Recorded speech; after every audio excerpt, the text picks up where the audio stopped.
Okay, time to build the Lord Imperatant with his little demi-griff pet, which I absolutely love.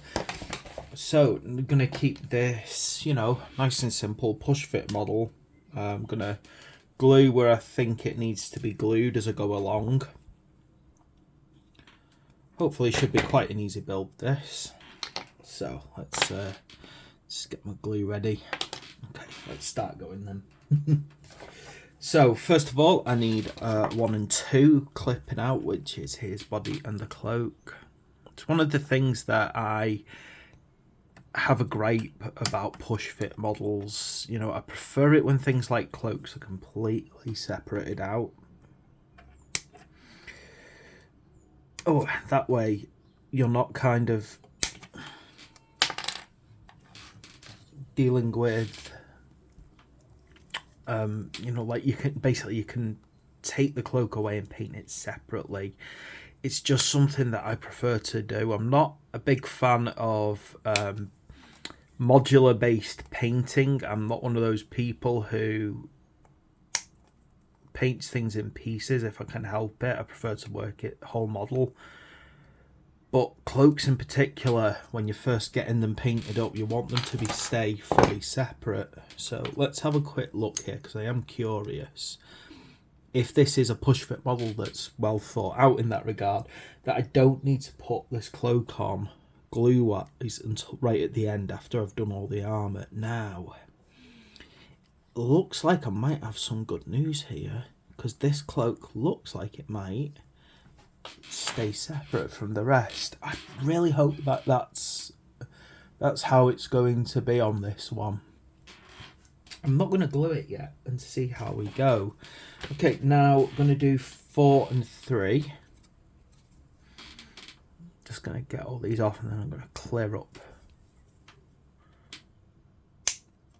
clean up the actual kit a bit.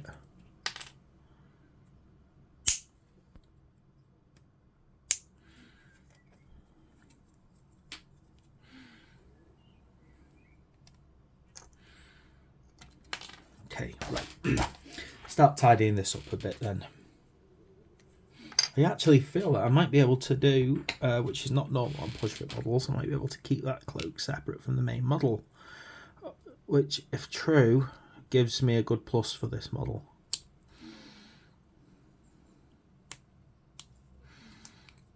I don't know if it's worth doing a scoring system on models for putting together.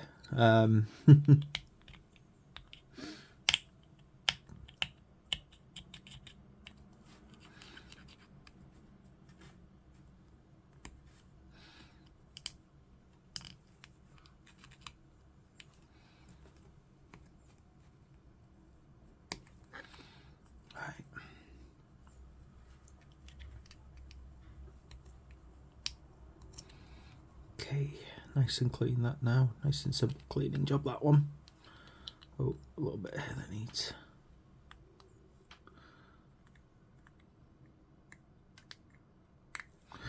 Now I'm just going to check for mould lines, because I know it was quite a heavy one before.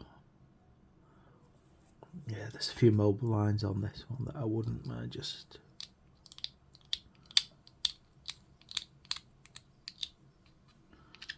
removing. There we go. Right, now the cloak part.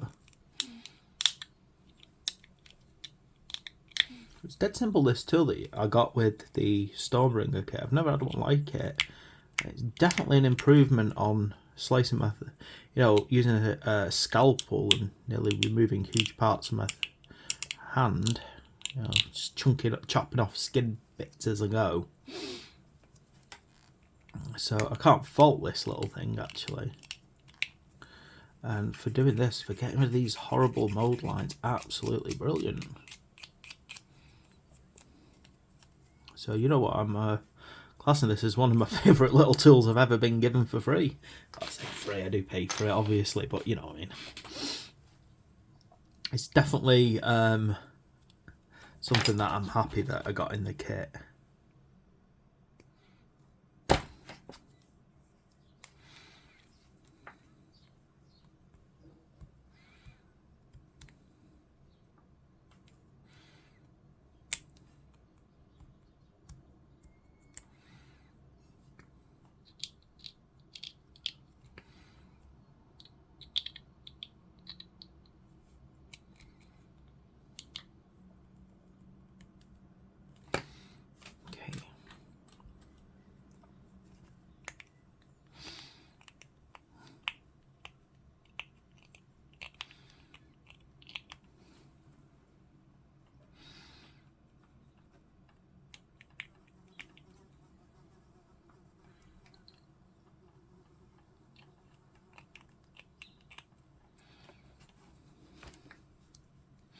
interesting aesthetic actually on these stone casts. They're very blocky, you know, very squared off. Which, you know, when I've started reading into the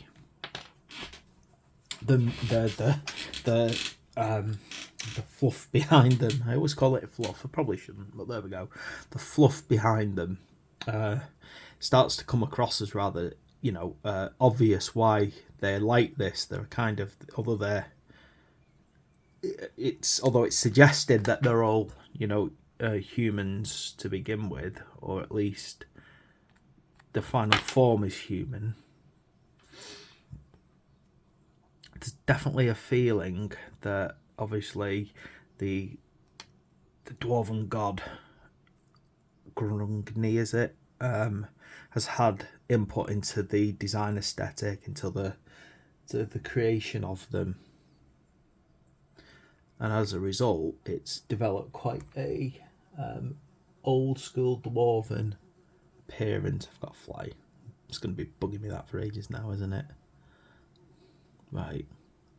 Just thinking about how this goes in. It's very odd, to be quite honest. I'm trying to work out where the attachment kind of slides in.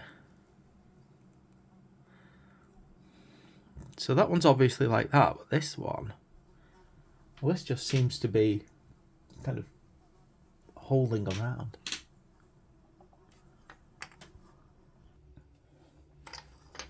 Just having a look at that. That does not... Let me have a look with the cloak on this arm. This is what I was worried about. I don't want to attach that cloak right away.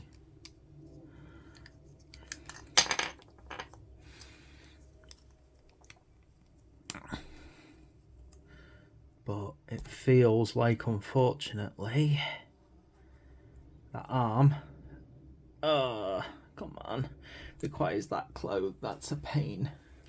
I'm really putting my thumb down on that one, because it, you know, it doesn't work for me, that. I'm just double checking, but it does seem to actually slide into the cloak, which I don't like, because that means that getting into the details of the cloak is going to be so much harder later on, and now I've got a choice between leaving huge parts disconnected or leaving the cloak off. So okay, that's getting that's getting it down from me on that one. They should have planned that out better so that it didn't need to glue that cloak on. Right, now I remember looking on this and I saw an alternate head from the one shown, so that's the one I'm going to use.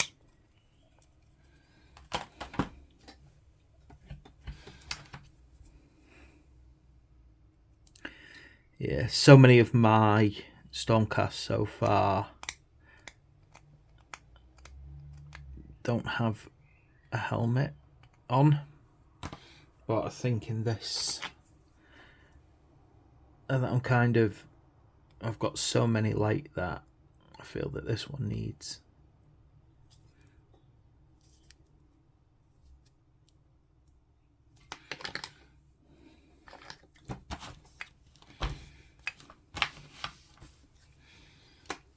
Right, so then get this sliding on here.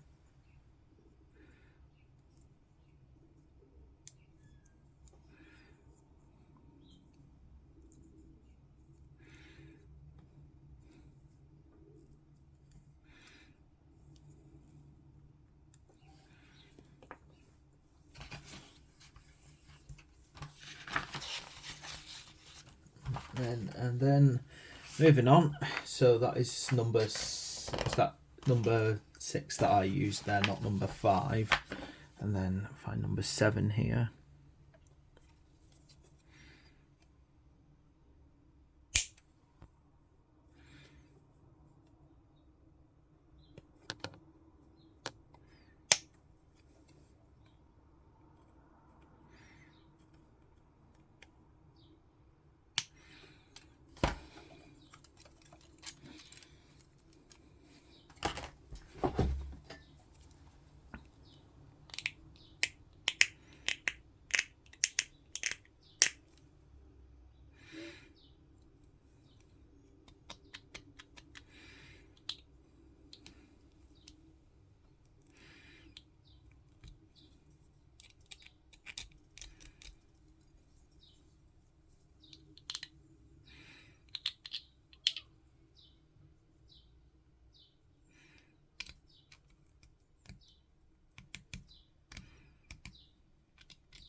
So those mould lines. Okay, now this is gonna dry fit onto the front. Let me just check.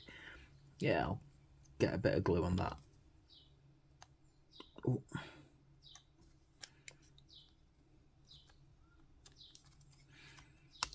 Probably there, just to... Right. There we go. Do you know what? For a push fit model, this one ain't that bad. There's no major gaps in the miniature that I was worried about, which can happen quite often with push fits. Okay, where else are we on to now? So 10 and 9. So 10 is this rather exquisite looking halo, which I like. Big and beefy. Definitely inferring that this guy is a focal point.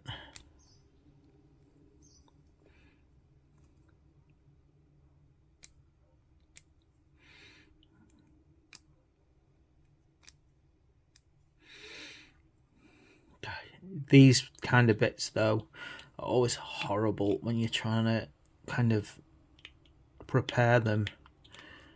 Because slight thing, and then you end up breaking it, don't you?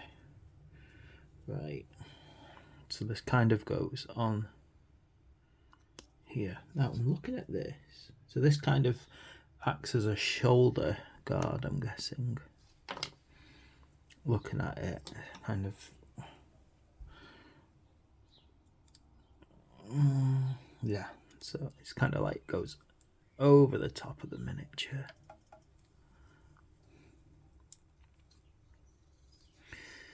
Right, creating that nice front piece, the cloak, clasp, and that demi-griff head over this side.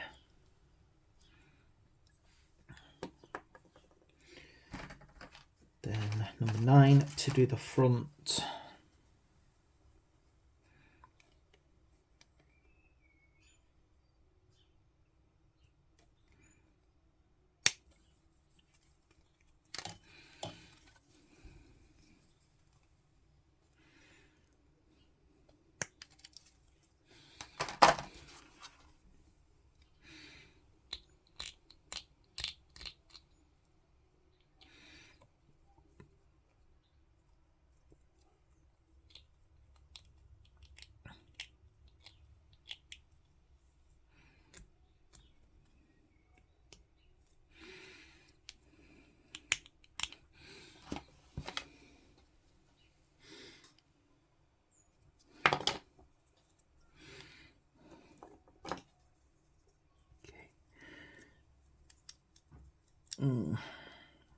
Okay, try and pop this bit in now.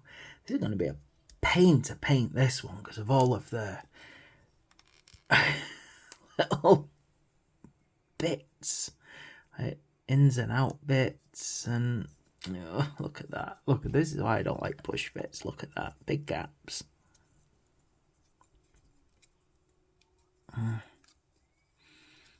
Let's see if I can add a bit of glue to that to stop it kind of popping open.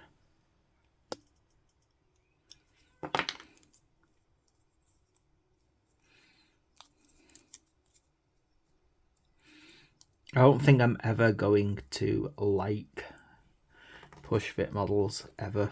I just find them so annoying. Look at it's just too much. Look at the massive, like it just doesn't join together there. They pop open. Never like these things, particularly on characters where you want them to look amazing.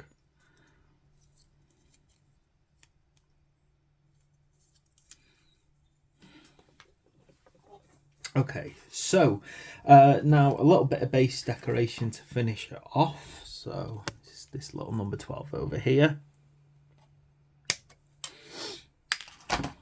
And then obviously I'm not going to glue him properly to his base because I don't really do that myself. Not at this stage anyway, because I want to pop him off for painting and things. Helps if I get his base support, which is this thing here, number 11. You know, one thing I do like about these Stormcasts, they do have some pretty nice decoration on the bases. Definitely screams, you know, I don't know how to explain it, but like, I get the idea of these 7 planes of existence. They're massive magical constructs. Let's see now.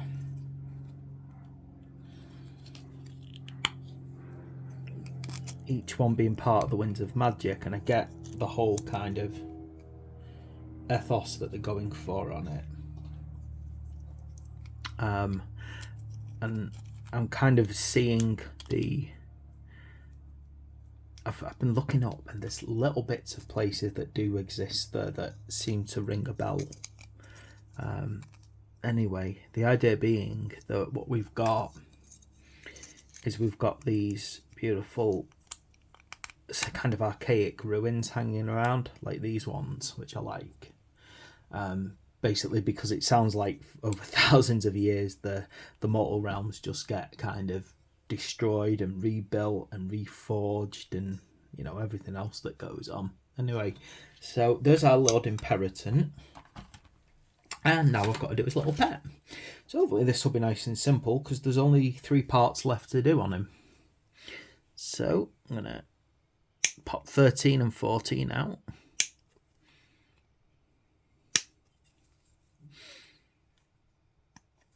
I like familiars and pets, always have done, for characters. I think they add personality. I think they give you a feeling of, you know, realness to the world. And then pop 15. Even when those little pets are fantastical creatures, it just makes sense that they exist. You know, if you're going to have a magical world with lots of weird, wonderful creatures, people are going to domesticate them. In fact, one of my favourite Golden Demon entries from decades ago, well, yeah, good, it could be easily, it's got to be 2 decades, my guess, was one where people were like trying to, there was like a hunting party trying to snatch up, I think, some like eggs, I think from a griffin. So there's like this gorgeous little fight going on, and that's it, isn't it? You know, that's how they do it, though, isn't it? They steal the eggs, you know, from hawks and things in the real world, so it's just upscaling it to a fantasy world.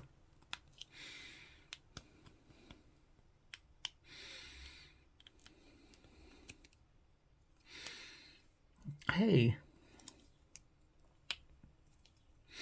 So I think one thing that I'm liking the idea of, though, is maybe doing like a fantasy roleplay game one day, because I think I used to love Warhammer, the old Warhammer Quest, so I need to get myself maybe a new version of it, because I really like DMing and telling stories. It's definitely something that I'd like to look of in the future, maybe DM one.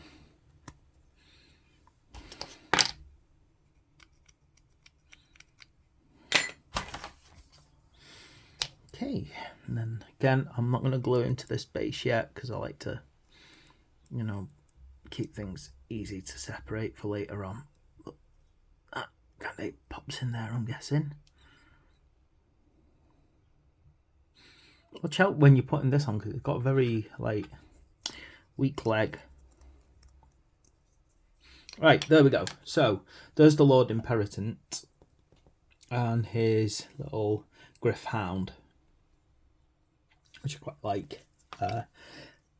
Still not happy with the push fit. I really don't like push fit, and I'm about to do the Orc Shaman, and I hope that that's an easier job than this one, because you can see just like it's popping out and everything. It doesn't look good, you see. I poke myself one of these then. Yeah. Oh well. Anyway. Right, so that's the Lord Imperatant. He's a beefy model, no doubt about it, and he's got a cool little pet with him, the Gryph-hound. He does look fierce. It's just, as I said, I need to find a way to cover those gaps up.